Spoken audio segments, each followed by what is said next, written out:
राधे राधे। राधा वल्लभ श्री हरिवंश पूज्य गुरुदेव धन्यवाद। प्रेमन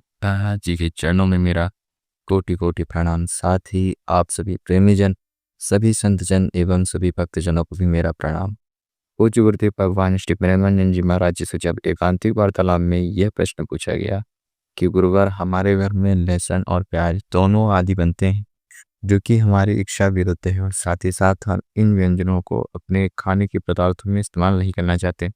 परंतु हम नाम जप भी करते हैं प्रभु की कृपा से, और आपके आशीर्वाद से नाम जप के आश्रय से हमारा अभी तक का जीवन सुगम रहा है, यानी कि अच्छे से भी सफलतापूर्वक व्यतीत हो रहा है। लेकिन घर में आए और भी ऐसे कई अन्य व्यक्ति हैं, यानी और भी हमारे घर के व्यक्तिजन हैं जिनको लहसुन और प्याज कई गुना अत्यधिक पसंद है। अब इसको खाते हुए भी हमें क्या नाम जप करना चाहिए या नहीं करना चाहिए, तो इस पर पूज्य गुरुदेव भगवान श्री प्रेमानंद जी महाराज जी बहुत ही सुंदरता से उत्तर देते हुए कहते हैं कि लहसुन और प्याज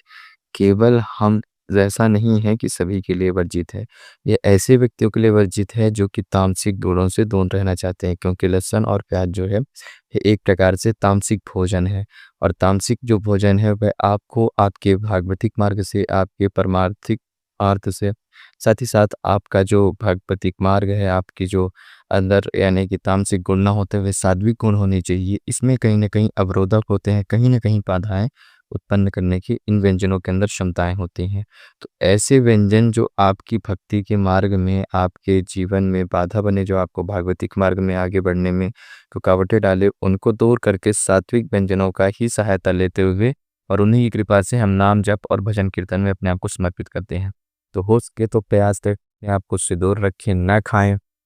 तो वह कहते हैं कि गुरुवार, तो इसमें फिर हम अगर अपने घर पर कहते हैं तो उन लोगों का कहना है कि क्या हम 2 लोगों के लिए या फिर आप बस के लिए अलग से भोजन बनाए, बाकी सब तो खाते हैं। नाम जप में एक अगर आपको करना है तो आप इसको खाते हुए भी नाम जप कर सकते हैं। आपको खाने से क्या तकलीफ है, क्या इसमें कोई परेशानी थोड़ी होती है।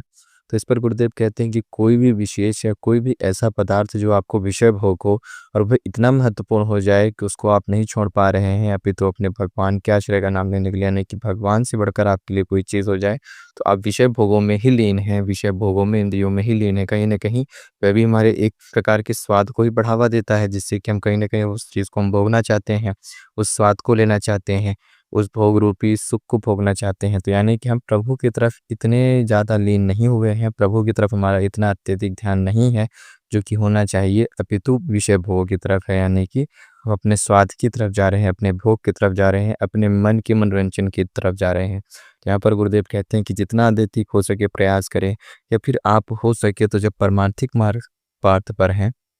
और जब आप परमार्थिक पार्थ पर चल रहे हैं, भागवतिक मार्ग पर चल रहे हैं, श्यामन श्याम जी का नाम जप कर रहे हैं, भजन कीर्तन कर रहे हैं, तो थोड़ी सी अत्यधिक सहायता, अत्यधिक परिश्रम कर सकते हैं, अत्यधिक तप कर सकते हैं, और भी थोड़ा सा कष्ट सहते हुए आप अपने आप में वह करें कि अगर आपके घर में बाकी के व्यक्तिजनों में अलग परिवर्तन नहीं आ रहा है, आपके पास ऐसी सुविधा नहीं हो पा रही है कि आप स्वयं बना सकें क्योंकि आपको अन्य कार्य भी हैं, तो आप थोड़ा सा कम भोजन लें, कम आहार लें, या फिर वह चीज़ें ना खाएं जिसमें लहसुन प्याज आदि मिश्रित हों। आप रोटी घी खा लें या रोटी नमक खा लें, यानी कि कम आहार खा लें, और प्रभु का नाम कीर्तन लें। यह ऐसा भी करते हैं आप, तो भी आप उतने ही ज़्यादा सफलतापूर्वक मान जाते हैं। तो इस पर पूज्य गुरुदेव भगवान कहते हैं कि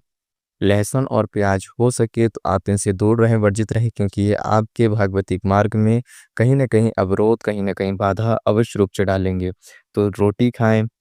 ऐसे आहार खाएँ, दही खा लें, रोटी दूध के साथ खा लें, रोटी मट्ठा के साथ खा लें, या गुड़ का प्रयोग कर लें, कुछ भी कर लें लेकिन ना खाएँ, यानी कि हो सके तो आप अपने स्वाद को त्याग दें। अगर आपके घर में आपके जो घर के सदस्य हैं आपका सहयोग नहीं कर रहे हैं, या फिर वह बना ही रहे हैं, अलग से नहीं बना पा रहे हैं, तो कोई बात नहीं, आप उनका विरोध ना करें। आपका उनके प्रति जो कर्तव्य है उसका पालन करें, उसका सम्मान करें, उनके उनके प्रति अपने कर्तव्यों का पालन करते हुए, अपने कर्तव्यों को निभाते हुए अपने भोजन में, आहार में परिवर्तन लाएँ, थोड़ी-सी अलग चीज़ें खा लें, थोड़ा-सा खुद प्रयास कर लें, और प्रभु के नाम आश्रय में लीन रहें। अगर आप ऐसा करते हैं तो ही आपका जीवन सफल होता है। प्रभु की कृपा से आपको अवश्य रूप से उनकी अनुकंपा, कृपा और आशीर्वाद प्रदान होगी। श्री राधा रानी जी का नाम लें, प्रभु का चिंतन करें, भजन मार्ग में आगे बढ़ते हैं, और पूज्य गुरुदेव भगवान जी के शब्दों को अपने मार्ग में, उन्हीं के शब्दों को, उन्हीं वचनों को गुरु आज्ञा मान करके राधा नाम जी की कृपा का सदैव नाम जप करते रहें। तो आज की इस वीडियो में इतना ही। फिर मैं वैल्यू किसी नए एवं विशेष वीडियो में, तब तक आप सभी के लिए मेरा